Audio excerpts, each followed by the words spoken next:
Hello dear students. मेरा नाम अनिल कुमार श्रीवास्तव है। मैं प्रीवियस वीडियो में अपने बारे में बहुत कुछ बता चुका हूँ, दोबारा बताने की जरूरत नहीं है।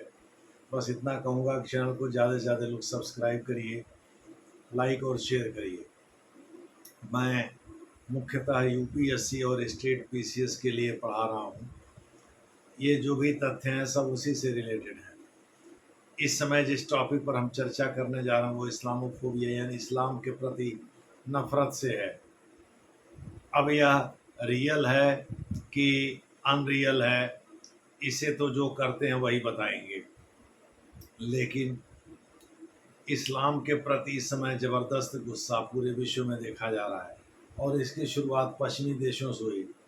भारत तो बस यूं ही बदनाम है, जैसे एक गाना है ना, मुन्नी बदनाम हुई जालिम तेरे लिए।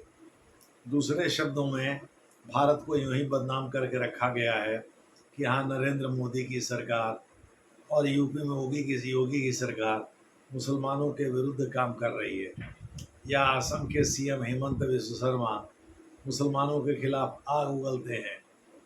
लेकिन सच्चाई है इसकी शुरुआत पश्चिम में हुई और बहुत पहले 1910 में एलन ने अपने एक लेखनी में इसे बताया। आगे चल करके 1923 के बाद रनी मीड ने इसे आगे बढ़ाया और 9/11 में जो हमला हुआ उसके बाद इनके प्रति और नफरत पैदा हो गई जब से अमेरिका में हमला हुआ। लेकिन उसके पहले भी कई घटनाएं हुई, जैसे 1992 में हटिंगटन ने एक पुस्तक लिखी, क्लैश ऑफ सिविलाइजेशंस यानी सभ्यताओं का युद्ध। उसमें उन्होंने लिखा कि सोवियत रूस के विघटन के बाद अब इज़म यानी कम्युनिज्म वर्सेस कैपिटलिज्म के नाम पर तो युद्ध होगा नहीं। दूसरे शब्दों में साम्यवाद और पूंजीवाद के बीच जो मतभेद थे वो खत्म हो गए सोवियत रूस के पतन के साथ ही। इसलिए आने वाले समय में अब युद्ध होगा तो वो संस्कृतियों का युद्ध होगा। दूसरे शब्दों में आने वाले समय में इस बात का युद्ध होगा कि कौन अधिक सभ्य है। ईसाइयत और इस्लाम के बीच इस तरह के युद्ध की शुरुआत हुई मध्यकाल में हो भी गई थी, जब क्रूसेड चला था। यानी ईसाइयों ने इस्लाम पर विजय पाने के लिए जो जो कुछ भी किया उसे क्रूसेड नाम दिया। बाद में चल करके इज़राइल में ऐसे लिबर्टेरियन यानी अति उदारवादी या चरम उदारवादी इज़राइल और अमेरिका में ऐसे लोगों का प्रादुर्भाव हुआ जो आइजिया बर्लिन इत्यादि से आगे थे, यानी फ्रीडमैन, जॉन मिल्टन इत्यादि से आगे थे और उन्होंने इसे और आगे बढ़ाया। दरअसल फ्रांस में शार्ली हेब्डो एक मैगजीन है जो महापुरुषों के भी कार्टून पब्लिश करती है, अपने को अति उदारवादी यानी लिबर्टेरियन बताती है। और इसके मालिक चाबार या कुछ ऐसे नाम था। 2015 में उनकी हत्या हो गई थी, 12 लोग मारे गए थे। कहा जाता है एक फैनेटिक इस्लामिस्ट ने यानी एक धर्मांध इस्लाम धर्म को मानने वाले ने, जो मूल उससे साउथ अफ्रीका का था, उसने फ्रांस की उदारवादी सरकार का नाजायज फ़ायदा उठाते हुए 2015 में शार्ली हेब्डो पर पैगंबर साहब के गलत कार्टून बनाने के कारण अटैक किया और उसमें इसके मुख्य एडिटर सहित अन्य 11 लोग मारे गए, यानी कुल 12 लोगों की हत्या हुई। इसके पहले 2011 में भी इस पर आक्रमण हो चुका था, फिर 2019 में भी हुआ। यह मैगजीन न्यूनाधिक पब्लिकेशन के साथ अभी भी अस्तित्व में है। अभी हाल में पिछले साल स्वीडन से एक घटना सामने आई थी जिसमें ये कहा गया था कि कुरान को जलाने की अनुमति कोर्ट ने दे दी है। यानी वहाँ की सरकार भी अपने आप को अति उदारवादी यानी पश्चिमी देश, खास करके यूरोप के देश और अमेरिका अपने आप को अति उदारवादी मानते हैं और ह्यूमन राइट्स, सिविल राइट्स इत्यादि के वकालत करते रहते हैं। यानी वो लिबर्टी से भी आगे चले गए हैं, लिबर्टेरियनिज़्म को प्रमोट करते हैं। दूसरे शब्दों में अगर हम लोग मध्यकाल में मानते हैं, उत्तर मध्यकाल में, कि भाई अंग्रेज फिलोसफर और राजनीतिक चिंतक जॉन लॉक ने लिबरलिज्म का, जिसको फादर कहा जाता है, लिबरलिज्म की हवा चलाई थी, और जिसे रूसो वगैरह ने फ्रांसीसी क्रांति के पहले फ्रांस में आगे बढ़ाया, ख़ास करके अपने सोशल कॉन्ट्रैक्ट के माध्यम से और तमाम कथनों के माध्यम से, और वोल्टेयर ने जिसे हवा दी, और जिसे आगे चल कर के कार्ल मार्क्स ने पूरी दुनिया में फैलाया अपने विचारों से, उसे वास्तव में आज की डेट में उसे ही मेन कारण, मुख्य कारण माना जाता है इस्लाम के प्रति नफ़रत के फैलाने के लिए। माना जाता है कि इस्लाम के समर्थकों को खाना बदोश, या आप यूँ कह लें अधकचरा, या यूँ कह लें कि माने अनकाउथ जिसको कहते हैं, असभ्य, अनसिविलाइज्ड कह करके, और वायलेंट, हिंसक कह करके पुकारा क्रिश्चियनिटी के कुछ समर्थकों ने, ईसाइयत के कुछ समर्थकों ने, और वहीं से ये फैलना शुरू हुआ। और जब 2001 में 9/11 की घटना हुई, जिसमें वर्ल्ड ट्रेड सेंटर के 2 टावर को गिरा दिया गया, तब इस्लाम के प्रति नफ़रत और बढ़ गई अंग्रेज़ों के बीच, यानी पश्चिमी दुनिया में। उसके बाद भी बहुत सारी घटनाएं घटी। शार्ली हेब्डो पर हत्या, शार्ली हेब्डो पर हमला तो उसमें एक घटना थी। उसके बाद बेल्जियम में हमला, और उसके अलावे जो है और भी जगहों पर कई तरह के हमले हुए, जिसमें माना गया कि इस्लामिक चरमपंथी इन्वॉल्व हैं, शामिल हैं। आईएस के अबू बकर अल बगदादी ने इसे और आगे बढ़ाया, और कहा जाता है वो पहला कैलिफ बनना चाहता था आधुनिक युग का। हालांकि अमेरिका ने एक ड्रोन हमले में उसे मार गिराया। वह अबू अल जरकावी का शिष्य था। उसने Islamic State in Iraq and Levant, Levant से मतलब सीरिया से है, सीरिया को लेवंत कहा जाता था मध्यकाल में, तो उसी नाम पर उसने आईएस या ISIL कहा जा सकता है, वो उसने खुरासान नामक एक काल्पनिक इस्लामिक वर्ल्ड क्रिएट करने की योजना बनाई थी, और खुद ही पहला खलीफा बनना चाहता था। यानी अबू बकर, जिसे पैगंबर साहब का उत्तराधिकारी माना जाता है, जो पहला खलीफा माना जाता है, उसकी तर्ज पर वह एक खलीफा बनना चाहता था, लेकिन अमेरिका ने एक ड्रोन हमले मार गिराया उसे। तो मुसलमानों के प्रति ये जनरल नफ़रत का भाव एक्चुअली पश्चिमी दुनिया से आया है। उसके लिए तमाम घटनाएं जिम्मेदार हैं। ऐसा नहीं है कि केवल पेरिस के में जो घटना घटी बस वही इसके लिए जिम्मेदार है। उसके लिए बेल्जियम में जो घटना घटी, जो अन्य जगहों पर घटना घटी, 9/11 की घटना घटी, वो सभी चीज़ें भारत में, तो भारत तो एक ऐसे ही जम्मू कश्मीर को लेकर के दुनिया भर का प्रपंच रचा गया पश्चिमी दुनिया के द्वारा, आज भी रचा जा रहा है।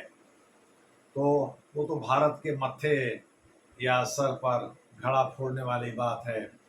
लेकिन सच्चाई ये है कि पश्चिमी दुनिया में कई जगहों पर लोगों ने, खास करके ईसाई धर्म को मानने वालों ने, इस्लाम के प्रति नफरत को बताया। और हाल के दिनों में इजराइल अरब युद्ध की तस्वीरें ताज़ा होने लगी हैं, जब इजराइल ने दक्षिणी लेबनान में हिजबुल्लाह के विरुद्ध और हमास के विरुद्ध गाज़ा पट्टी में अपनी सैन्य कार्रवाई करनी शुरू कर दी है, और तमाम बड़े नेताओं को मार गिराया है।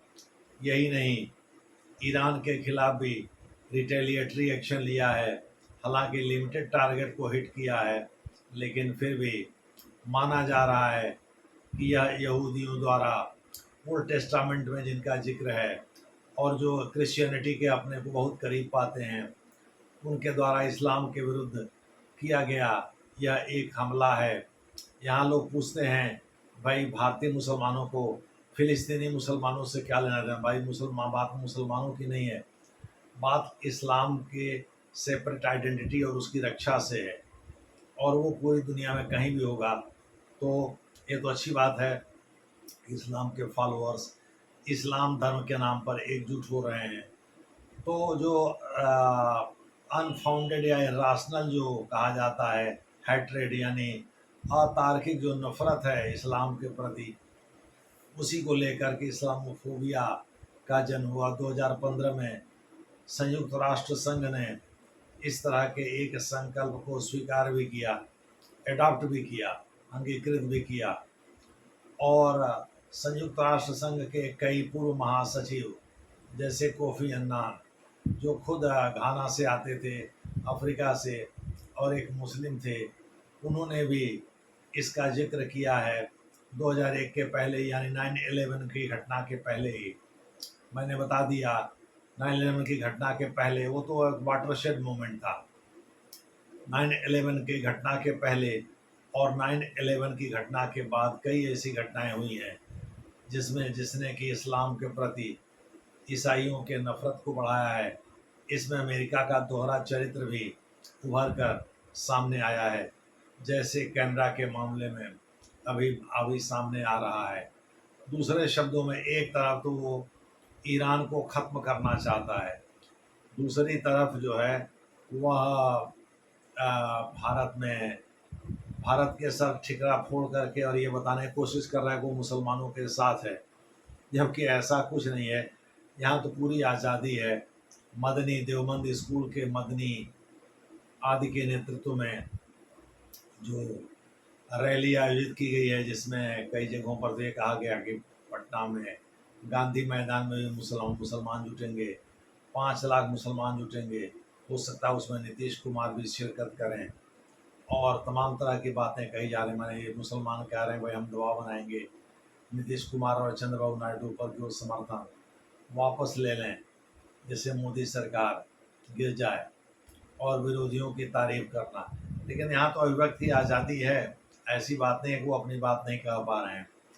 लेकिन सच्चाई है, इसकी शुरुआत जो है पश्चिम से हुई है, और ख़ास करके ईसाइयों और इस्लाम के फॉलोअर्स के बीच युद्ध से शुरू हुई है।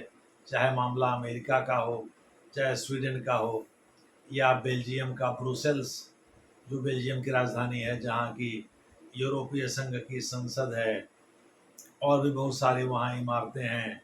वहीं पास ही में कहा जाता है जो हमला हुआ था, जो अटैक हुआ था या जो विस्फोट हुआ था, उसे एक सिरफिरे ने किया था, जो कि बेल्जियम के एक सुदूरवर्ती 40 किलोमीटर दूर एक गांव या एक छोटे से शहर का रहने वाला था। मूल रूप से वो अफ्रीका से आया था, लेकिन बेल्जियम ने यह नहीं देखा कि वो कैसे मुसलमानों के साथ भेदभाव किया, और उसी का दुष्परिणाम था। वह बार बार जो है वह वर्ष 2013 के शेंजन समझौते और फ्री बॉर्डर एरिया की वकालत करता रहा कि भाई हम तो लिबरल हैं और हम तो अलाउ करते हैं इस्लाम के फॉलोअर्स को भी, वो भी हमारे देश में आवें और आकर के बसें। लेकिन उसने कभी ये नहीं सोचा कि उसके तमाम शहरों, केवल एक शहर नहीं, तमाम शहरों में छोटे छोटे पॉकेट्स में रहने वाले जो इस्लाम के फॉलोअर्स हैं, उनके साथ वह कितना भेदभाव करता है, इसका उसने कभी जिक्र नहीं किया। भाई केवल एनिमल इंस्टिंक्ट की जगह पेट में खाना मिल जाए और सोने को मिल जाए, बच्चे पैदा करने की जगह मिल जाए, तो बस इतने से थोड़ा इंसान का मन सेटिस्फाई होता है। उसको आगे बढ़ने का अवसर भी मिलना चाहिए, परमानेंट रोज़गार होना चाहिए, परमानेंट आय का स्रोत होना चाहिए, जिससे वो बहुत सारे एस्थेटिक चीज़ों को भी सेटिस्फाई कर सके। तो वो उन सब चीज़ों पर कोई भी ध्यान नहीं दिया बेल्जियम ने। तो मूल समस्या की ओर इनका ध्यान नहीं है, ये वास्तव में ये पेरीफेरी पर घूमते रहते हैं। और सबसे बढ़िया तरीका क्या है, भारत के ऊपर, भारत के मत्थे प्रॉब्लम को मढ़ दो, और उसके बाद से तान के सो जाओ। यानी कहने का मतलब ये है, भारत है जैसे गांव के दुबर की मेहरारू गांव भर की भौजाई होती है, वैसे ही भारत की स्थिति है। तो अपना अपनी कारस्तानी जारी रखो और भारत के सर मढ़ दिया करो, जो भी समस्या है उसको। यही ये लोग कर भी रहे हैं। तो मोटे तौर पर मैंने बहुत सारी घटनाओं का जिक्र किया और आपको बताया इस्लामोफोबिया को 2015 में संयुक्त राष्ट्र संघ ने भी स्वीकार किया कि इस तरह की एक नफ़रत फैलाई जा रही है पूरी दुनिया में, जिसमें कि इस्लाम के प्रति या इस्लाम के फॉलोअर्स के प्रति नफ़रत बढ़ती जा रही है। खास करके ईसाई जो पहले इस्लाम के साथ मिल कर के रहते थे उनके मन में, और विश्व के अन्य जगह अन्य समुदायों के बीच भी यह नफरत बढ़ रही है। खैर, इसकी शुरुआत उदारवाद की शुरुआत भी पश्चिम से हुई है और पश्चिमी देशों को इस्लाम के प्रति नरम रुख अख्तियार करना होगा। भाई काहे के लिए कुरान जलाइएगा, काहे के लिए पैगंबर साहब का मजाक बनाइएगा। फेथ में कोई लॉजिक थोड़े होता है। आप क्रिश्चियनिटी को तो प्रमोट करिएगा और पैगंबर साहब का मजाक बनाइएगा। भाई वो भी एक महापुरुष थे, उन्होंने भी अपना एक धर्म चलाया। अब उसके मानने वाले जो हैं वो अगर उनको प्रमोट करते हैं तो उसमें बुराई क्या है, यानी उनका महिमा मंडन करते हैं तो उसमें बुराई क्या है। चाहे हिंदू हो या ईसाई हो, सभी को सोचना होगा कि भाई ऐसा है, मुसलमानों के प्रति जनरल नफरत कभी भी अच्छा नहीं माना जाएगा, कभी भी ठीक नहीं माना जाएगा। इसे ऊपर उठना होगा, तभी जा कर के इस्लामोफोबिया से ये देश बचे रह पाएंगे। धन्यवाद।